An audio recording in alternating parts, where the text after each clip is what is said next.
કારણે જળબંબાકાર ઉડ્ડયન સેવાઓ પ્રભાવિત, શહેરના અનેક વિસ્તારોમાં પાણી ભરાયા, મુસાફરોને વહેલા એરપોર્ટ પહોંચવા અપીલ। મુંબઈના છત્રપતિ શિવાજી મહારાજ આંતરરાષ્ટ્રીય એરપોર્ટ પર ભારે વરસાદને કારણે જળબંબાકારની સ્થિતિ સર્જાઈ છે।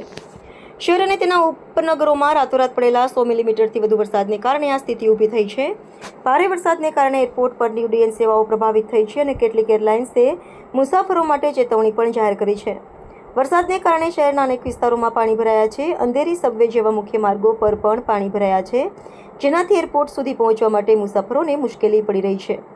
આ પરિસ્થિતિને કારણે ઇન્ડિગો અને સ્પાઇસ જેટ જેવી ખાનગી એરલાઇન્સે મુસાફરોને તેમની ફ્લાઇટની સ્થિતિ તપાસવા અને એરપોર્ટ પર વહેલા પહોંચવાની સલાહ આપી છે।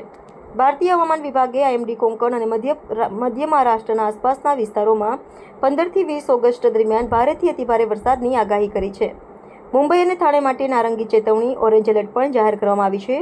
મુંબઈ પોલીસે નાગરિકોને બિનજરૂરી મુસાફરી ટાળવા અને સાવચેતી રાખવા અપીલ કરી છે, જેથી કોઈ અકસ્માત ન થાય।